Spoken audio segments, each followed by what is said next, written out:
It's officially pumpkin season in the crafting world, and if you're decorating on a budget, you're in the right place. I've got several Dollar Tree pumpkin DIYs that are easy, affordable, and something you might even find at HomeGoods. So let's get crafting. Starting with DIY number 1. So we're going to be taking this peel and stick wallpaper from Dollar Tree, an antique frame from Dollar Tree, a pumpkin wood cutout from Dollar Tree, and Dollar Tree raffia. So these antique frames, I just spotted them recently at Dollar Tree, so I don't know if they're out for just the fall season or if this can be a regular everyday item that Dollar Tree keeps on hand in their frame section. Either way, I absolutely love it, and it was perfect for this craft that I had in mind. So you're just going to want to disassemble the frame like you would any other picture frame, and what's in the middle is a chalkboard piece, and so there's no glass or anything like that, and so that makes it super easy to move on to this next step. So you're going to start to take the backing off of this peel and stick wallpaper, and I love this pattern. I found this at Dollar Tree, and I have not been able to find this again, but I found this recently at Dollar Tree, so hopefully they put more of these in stock because I think it's a beautiful backing for fall. So I flipped this because I didn't like the way it first came out, and I wanted the design to be long ways and not horizontally, so I decided to flip it and try it again. So I'm just using my blade here, my I can't remember the name of it. I'm blanking at the moment. Not a box cutter, but my X-Acto knife. Yes, my X-Acto knife. So I just used that to trace right along the edge, and that came out perfect, and it sticks great to this chalkboard backing, so I didn't need to do anything else. And then we're just going to put it back together just like how we took it apart. What's great is that this can hang from the wall if you want it to. So I love this, but it's not exactly where I want it to be in terms of an antique look. So we're going to create some pumpkin pieces and some other things.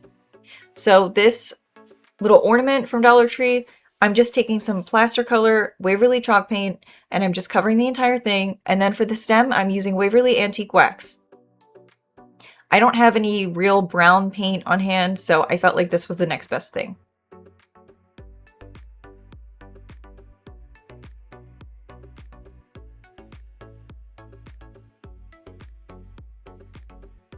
So next we're going to take more of this antique wax and my chippy brush, which is my go-to favorite item for sure. I always have these linked down below if you'd like to try them out for yourself, but I like it for distressing and antiquing. So next I thought, how fun would it be if I just antique this frame as well? So I decided to I started off using a little bit of the antique wax from Waverly, and then I just kept going, and then I felt like it wasn't coming out dark enough, so then I just kept going back and adding more, and I didn't even need to dab off the excess at one point. So I just kept working with this, and I want to say I worked with this for a good 5 minutes or so, just kept adding wax until it absolutely changed the color of the frame, because the frame right now just looks a little too yellowy. And look at the difference, you guys. Just adding some brownish wax and stain to this, and then it really looks olden. So next, we're moving on to the next step, and then while I was doing this, my cat Eddie, who is responsible for the delay of tonight's video, he was really interested in this antique Waverly wax for some reason, and I was worried he was going to lick it, so I was like, no, please don't do that. So I had to pick him up and take him off of here. I don't want him to get hurt. So we are just gluing some raffia. I doubled it up a bunch, and I just used a piece to cinch the middle, and then I'm gonna hot glue everything together. So next, last step, I decided to use one of these Dollar Tree little square cubes to make this pop and kind of give it more of a 3D look. And here is the end result. I absolutely love this project, and I think it's gonna be on my shelves all fall season long. DIY number 2. So some of these came from my crafting stash, the tall and skinny ones. I had one of those already, and then I found another one in stores recently when they put out kind of old products that didn't sell the year before. And then the 2 thicker pumpkins are actually from this year's fall collection in the wood cutout fall section.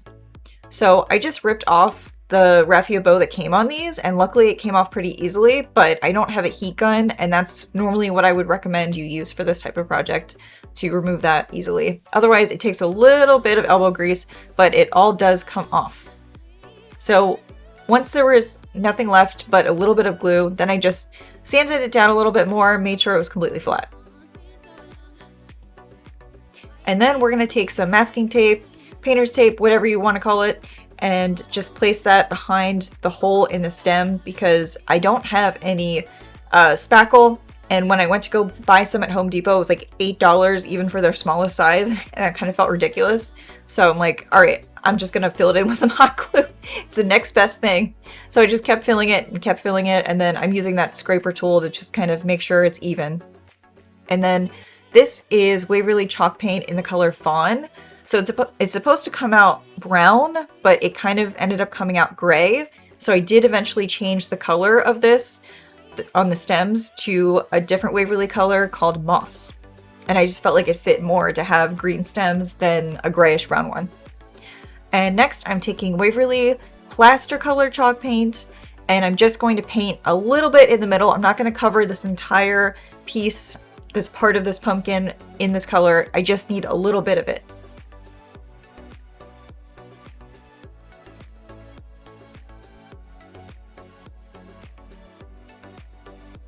So once it was sufficiently covered where I needed it to be, I took these letter stickers from Hobby Lobby and I looked for the letter L, and I found an uppercase one and just stuck it on top of the plaster chalk paint. So this is going to act like a stencil, I guess, if you will. And we are just using the Waverly chalk paint color Pumpkin, perfect for this craft. And we're just going to use that right on top.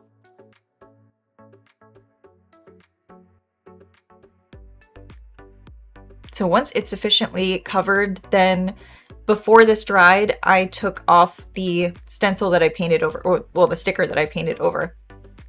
And I just used this little metal tool. It kind of feels like you're pulling off a Cricut project. And then it leaves a white letter underneath. So I thought it was a really cool effect, and it like came out really nice and vibrant, so I couldn't have asked for a better result. And so I just did this to all 4 pumpkins and I just spelled out fall. The only ones that didn't turn out good were the letter A and the letter F, and so a little bit of paint bled through just on those. So I don't know if it's because these stickers are so old or what, but I just went back and I fixed it with more chalk paint. So this is E6000 weatherproof and low odor glue, which I did not even know existed, but I love a low odor glue because I have pets, so it's perfect. And I had a hard time finding this, so I've linked it down for you below if you also want to check it out for yourself. So this is E6000 and hot glue. I felt like it needed both. If this is going to be outside, hot glue is not enough and it's going to melt and come apart. But now it won't. So I'm using a very heavy amount of hot glue, but mostly we're going to be relying on the E6000, so I did use a lot of them as well. So I'm just stacking all of them, and I'm trying to make sure I don't cut off the letters with the stem of each pumpkin, because that was definitely difficult because I want the stack to look aligned and not too wacky, but I don't want to cover up the letters. So once it's all stacked, I'm just going to use this piece of scrap wood from my husband's scrap wood stash and we're going to use that as the last piece to make sure this stays together. So I did E6000 all the way down. And then I was going to use more hot glue for this as well, and then my hot glue gun ran out of glue and I gave up and I just decided to stick it down. But that ended up working great because within 24 hours it was perfectly adhered. So sorry for the third raffia bow in a craft, but I really felt like the top of this craft needed it. It's the perfect farmhouse touch. So I just doubled it up and I left pieces hanging on this one. I just felt like it looked pretty that way. And then just to make sure this would be totally good in the elements, we decided to use clear coat Rust-Oleum spray paint. And we did it to the entire thing. And I should have done this first before adding the raffia bow, but then I realized after the fact. So now the raffia bow is covered. Maybe it won't be moldy in the elements, but I love the way this pumpkin stack came out and I can't wait to put it on my porch for fall. DIY number 3. So I was going to show you guys that I stained this this cutting board, but I realized I was not recording. but I had to redo this craft because I first used a stencil and the stencil did not come out great. And I did a poll with you guys, should I stain this, should I not? And so I ended up having to start from scratch. So everybody voted yes, do stain it. So I'm like, okay, stain it is. So I stained this entire cutting board, and this is a bamboo cutting board from Dollar Tree. So now we are just setting up the stripes by using masking tape, and it is a great spacing tool to make sure everything comes out straight. So you just line it up like this, and then you just peel off the middle piece. And then you just keep doing that for the whole thing. But you have to make sure you don't accidentally layer the masking tape on top of each other. And also make sure that it is sufficiently stuck to the board, because you do not want paint bleeding through, which can absolutely happen if it's not stuck down.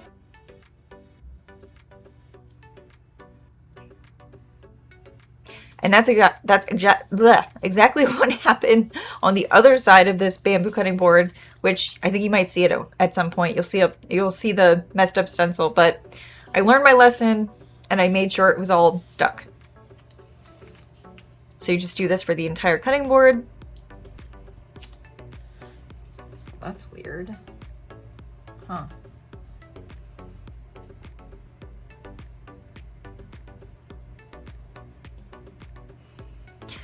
And I thought it froze for a second. And then you just lift up that middle piece. And then I'm taking more of the pumpkin Waverly chalk paint, and I'm just going through and I'm going to cover each section with this paint that isn't covered up by the masking tape.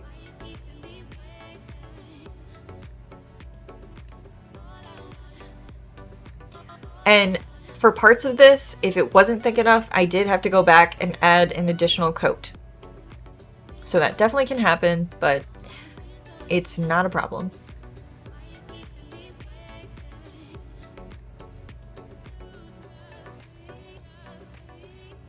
So once I did this for the space between all of the tape, then it's time to move on to the next step.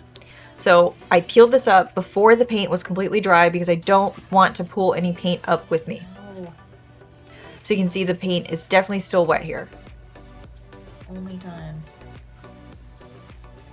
So perfect. Now we're gonna let this dry for a bit. And then once it's dry, I'm moving on to this step, which is these fall burlap leaves. They have these out every year at Dollar Tree. They're great for any sort of embellishment.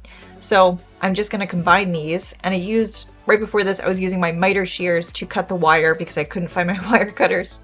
So I hot glued these two pieces together here.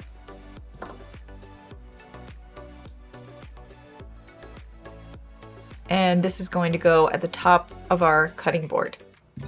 So instead of using the stencil like I was planning to do, I just decided to turn this entire cutting board into a pumpkin itself.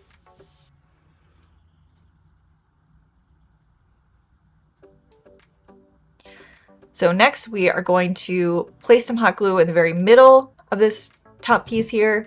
And this is a tree branch I found outside, and my husband saw off the bottom of it because it came from a much longer stick. It was covered in mud, so I had to like clean it and everything. And I just wanted to make sure that there were no bugs in it. So I did throw it in the oven for about, I don't know, 5-10 minutes at 350 degrees, just to make sure to kill any bugs. And I don't think there were, but I just had to be safe because that's gross. So I did add more hot glue to the sides of this. I just wanted to make sure it was going to stay. Here's the stencil fail. It looks really good here, but upon closer inspection, there's a lot of places I messed up. So maybe now it's reversible. So I did another raffia bow here.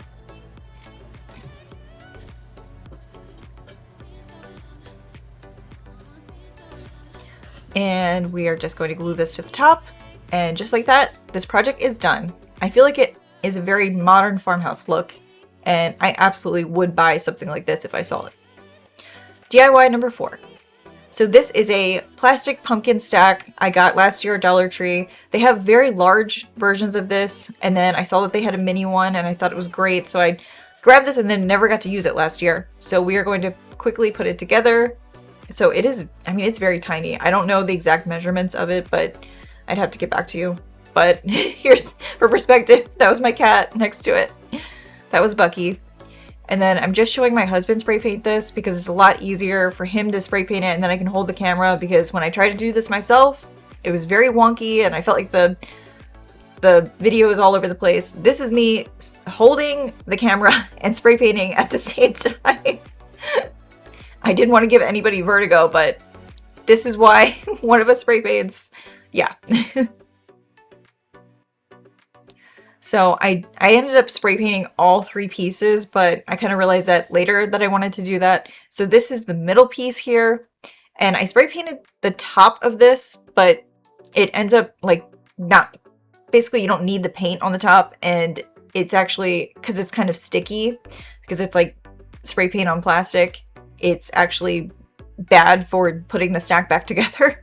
So you definitely do not need to spray paint the top of this. So we are just painting stripes on this because each little pumpkin has a crease, and so we're kind of following the line and just painting in the lines. So I did this all the way around, and then for the top part, I spray painted it as best I could with, I did place some masking tape on top, not to cover this, not to cover the stem in spray paint, but for this next part, I am taking a little tiny paintbrush. I get a lot of paint on the brush, and I actually cut off the tip of this paintbrush just so that I thought it would create a better like dot effect, but some of them definitely ended up turning out looking like lima beans when I was doing these polka dots. So you really just gotta do your best, and I did go back and fix a lot of them as well, especially in areas where I didn't have enough paint. But you need a lot of paint on your brush for these polka dots. This was the first time I painted polka dots on anything by hand. So for this last part, I realized it needed a pop of color. There was no orange. So I'm like, you know what? I did small polka dots. Let's do some large polka dots. And again, for the same thing, you need a lot of paint on your brush, or you're going to go back and just fill in a lot of areas that needs a second coat. And I definitely had to do that.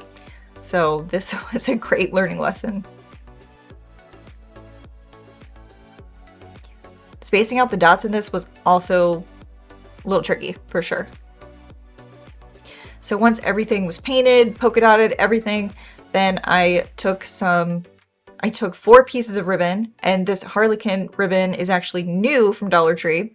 So I felt like it was perfect for a Mackenzie Childs inspired pumpkin stack. So it's floral wire that's cinching it in the middle there, and I needed to make a very, very small bow because this pumpkin stack is so mini. So I'm just hot gluing it to the top here. Sorry for the cutoff camera angle.